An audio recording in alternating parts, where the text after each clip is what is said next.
I think it's no surprise for many when people say the Kashtira cards have cemented their status in Yu-Gi-Oh! As one of the most powerful decks in the entire game's history.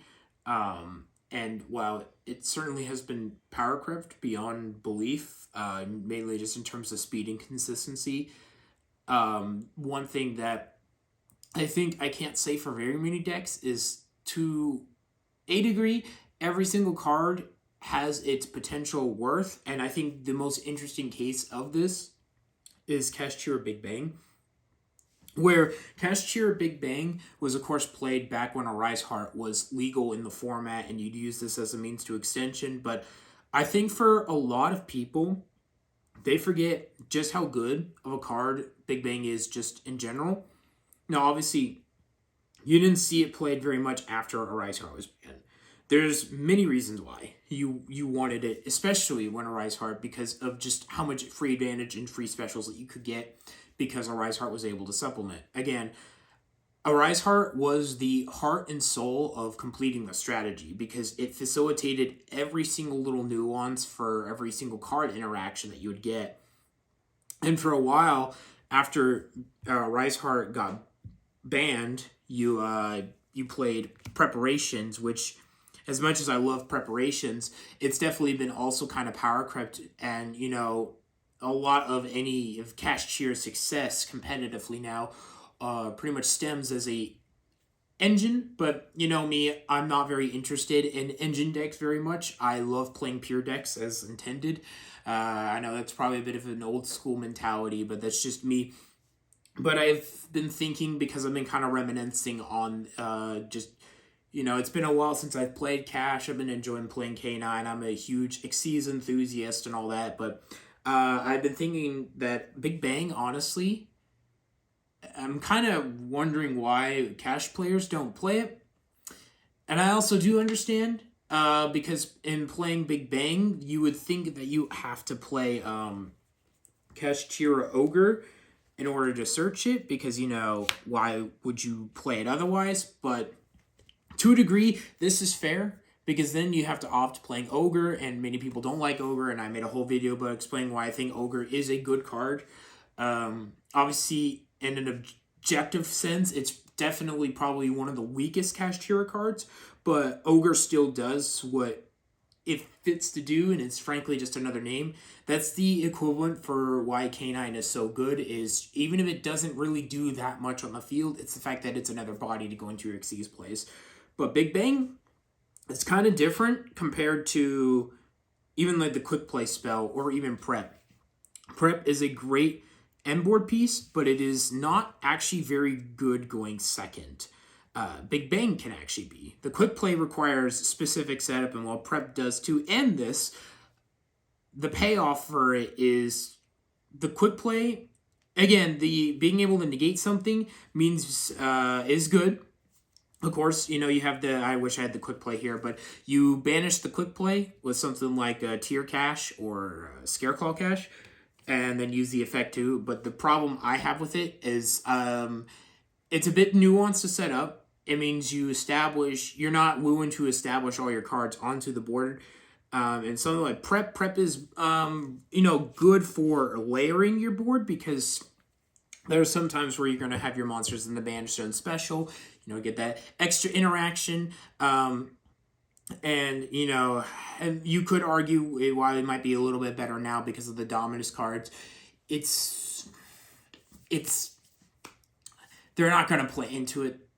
It does. Okay, your opponent's not dumb. The rare amount of times they don't read the second effect, they're not going to play into it, okay?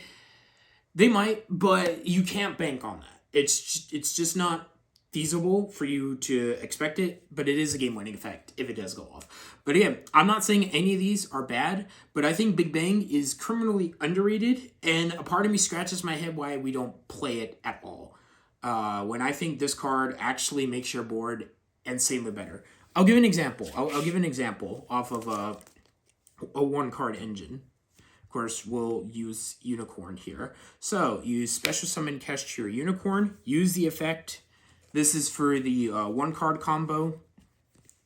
So we're going to grab ourselves Kashtira Theosis. Use Theosis to get Unicorn. And of course, you're going to summon our best boy, Fenrir. The defense, as summoning an attack, obviously would be probably a bit too much. Future-proofing and all that. Fenrir effect, we're going to use it to grab ourselves Rise Heart. The best boy, Rise Heart. So now, we will go into our beloved Shangri-Era, and now activate the effect of Rise Heart. Now we use Rise Heart effect to banish, for cost, Big Bang. And of course, now with this banished, we can chain block, so Shangri can resolve its, zone locking and all that, and get another body on the board. So chain link 1 Shangri, chain link 2 target. Doesn't really matter which you detach here. Special out 1 more body. And off of 1 card, you get, because it becomes level 7, now you can go into just another generic rank 7. So we'll go into probably a very good one this format. So off of Big Bang, you get 1 extra body. And, this is pretty solid. You can go into Flare, you can go into that new Pumpkin, rank 7, to get something in the grave, whatever. And of course you have Shangri, which, during your opponent's next turn, standby phase effect, special out. It doesn't really matter what you special out, but let's just do Fenrir for just the sake of summoning Fenrir. So off of 1 card, alone, 1 card, again, mind you, this is the important thing, 1 card gets you all this. 1 extra free body without having to commit anything with already established, because honestly the most important protection effect for Shangri is just going to be the 1 time, because it's hardly ever going to come up twice that it's going to get popped. You get this, and if this stays on the board for the next turn, Kashtira is very good at OTKing at that point. But what if you have a 2-card combo with Unicorn, for example, here? So let's get Kashtira Unicorn with, and it doesn't actually really matter, but the only other 2 cards that you really can pair this with is Scareclaw or Tier Cash, so we'll just use Scareclaw. So let's say this is the 2 cards you have. I'll put this down here. So we'll do the exact same thing. We'll go into Unicorn, use the effect of Unicorn to grab Theosis, use Theosis effect, target Unicorn. Of course, now we're going to go into Fenrir. Fenrir effect, we're going to still get the Rise Heart. Very important to get the Rise Heart. He is an excellent addition for the deck. This will be the grave. Now, go into these 2. Grab and go into Shangri-Era. Activate the effect of Rise Heart. Rise Heart, banish for cost. Get rid of the Big Bang. Once again, go into Chain Block here. Chain Link 1 Shangri. Chain Link 2 Big Bang. Special out. We'll get Fenrir here. Now, here is where the end board gets different.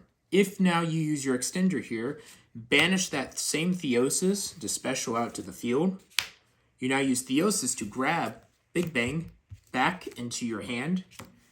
And then you can still make the exact same board, but now you have 2 more cards on it off of 1 extra card being included here. So we'll go into the same, just to make it consistent here. And now the huge thing about the board difference here is you have Big Bang added, which means your board is technically a bit more layered in terms of interaction.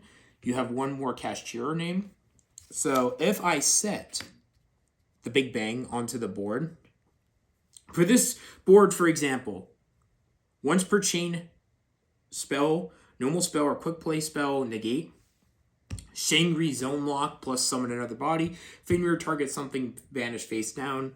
So, and of course we have our on-demand evenly matched, which will be the very last thing that you want to resolve. So now let's say it's your opponent's standby phase. Now you use the effect, because you're going to absolutely want to use this effect. Special summon out Unicorn. So now just play this out normally with the cards that you have on the board. More likely, you'll probably use Unicorn first. So then use Shangri, get another Zone Lock, probably get one Negate off. Fenrir, banish, Shangri. So now, with all that said and done, you have at least bare minimum, if it goes well, 2 Zone Locks, depending on where you want to hit. So now what you do here is you Big Bang, banish face down every other card on the field, monsters, whatever. Basically, you're going to want to do it. So now Big Bang goes into the grave. This also matters if you have extra extenders. The Shangri gets to now Zone Lock again with 4. 4 Zone Locks, and you get to board wipe after they have to play into it. And the reason it doesn't matter, because even if Shangri attempts to get destroyed, you just detach and it won't matter. Even if it gets negated, it still has the zones, which means your opponent is in a bad spot. And then, of course, during your next standby phase, you get to use the effect again. This time, of course, you're more than likely going to just summon Unicorn or whatever you need to do to OTK, and you just win the duel. And the best part about this whole combo line in general is that your Big Bang is set up again. Let's say you still had the extra material on the Shangri. You know, you banish the Big Bang if you have the tier cache or whatever. Now you can once again just chain block and get another free body to go into Xyz plays or whatnot, but you're not locked out of it. But essentially, Big Bang adds one extra interaction piece that is very solid. Now, of course, it's not perfect because it has the old school Yubel when it had the first wave problem where your entire combo with Samsara D Lotus is to summon Yubel with one set, which is Eternal Favorite, which is known. So in that case, it's really bad because your opponent's allowed to play around it much easier back then.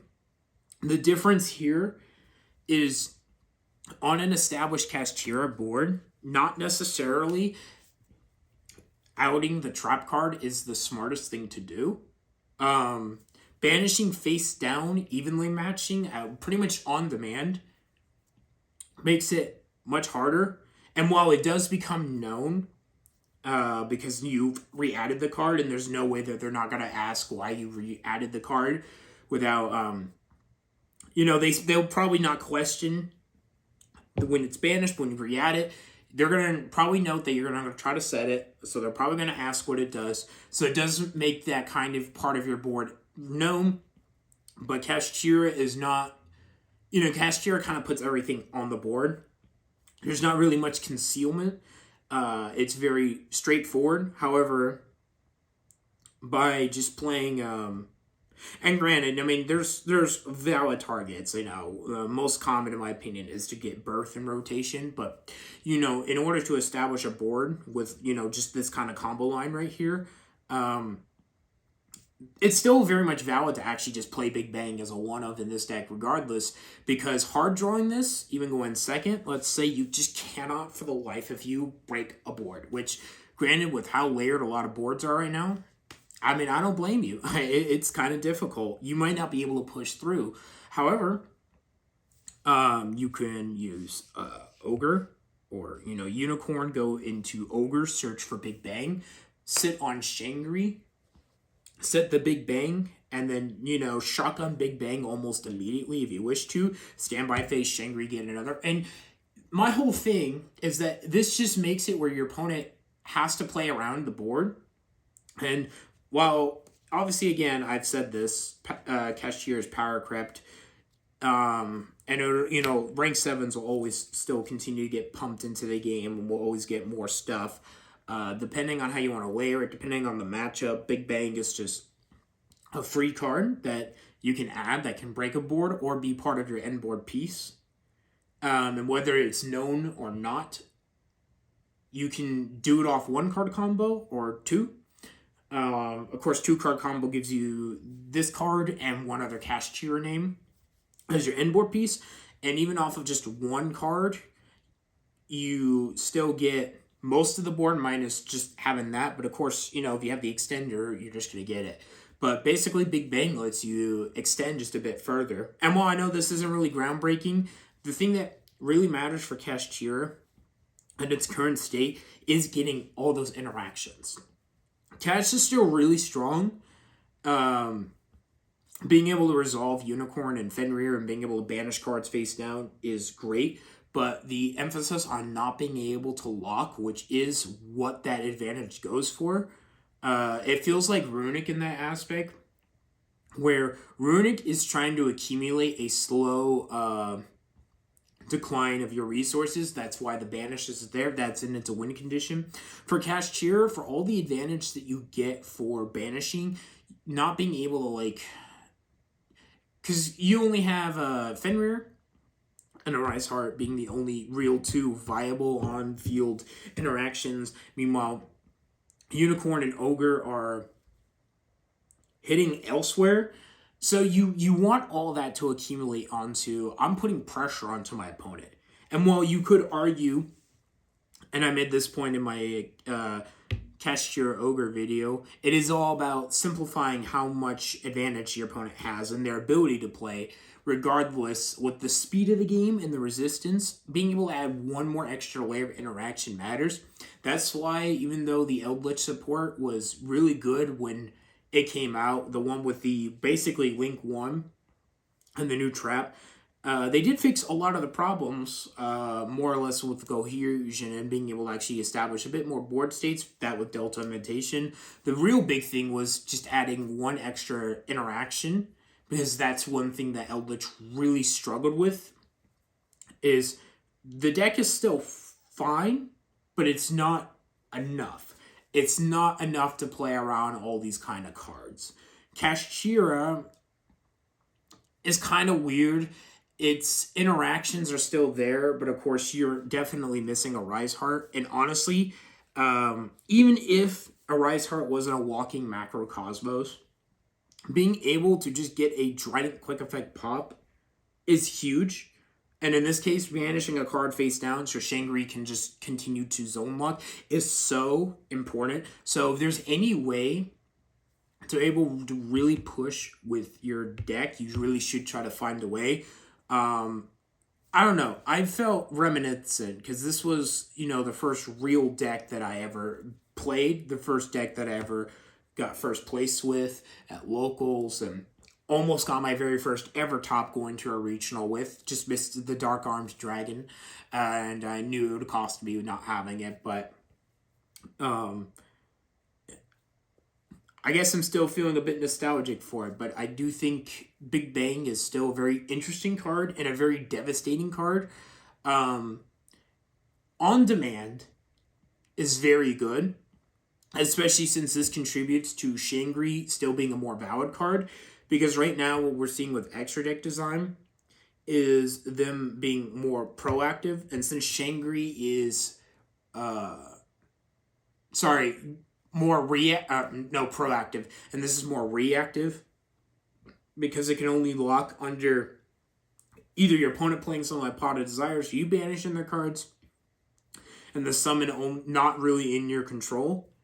And then you look at something like Canine Ripper and the yummy Snatchy Link 1, and how they're immediately able to just get so much use out of the cards. You really need every bit of advantage you can get. The deck's age will still show. Of course, you can still get hand trapped to death with this deck, and obviously because the deck is a few years old now, and it has not as quite,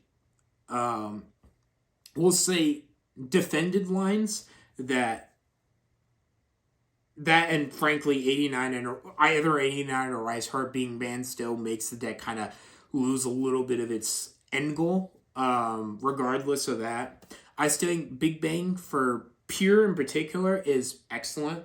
It lets the deck just do a little bit more than what you normally could. And again, I'm still of the opinion that I think, like with Big Bang and Ogre and Prep, I think all these are good cards. It just really depends on your intent and your use. It's just an extra body. There are some game states where Ogre searching Big Bang to sit is better than needing to go Rise Heart to get another card to get it back to your hand. It feels in some ways a bit archaic, but Ogre banish one of the, let's say, the Yummy quick play. Really good. Prep. Your opponent plays into it. Well, that's really good. You play something like Defissure and you have banished. They break your board. You summon that. Whatever. You have all these kind of applications. It's just all about layering yourself and giving yourself options. And I think all the Kashtira cards, for the most part, heck, I would even experiment with that other Kashtira card that's not really a Kashtira card, but summons Vicious Astrolad is worth experimenting with simply because it's, just another free body, a pop, and you can use it for link plays. So you gotta just keep your options open. And yeah, that's really about it. I was just feeling a bit nostalgic with Kashtira, and just wanted to show how some uses of Big Bang can still be worthwhile. I might bring this deck back to locals, see if I can experiment with trying to rebuild it proper, and give it like some life. Because as nice as Fiendsmith Cash is and, Regenesis, I am a pure guy, so I always try my best to make sure the pure variant of a deck is viable because I don't like slop. But that's just me.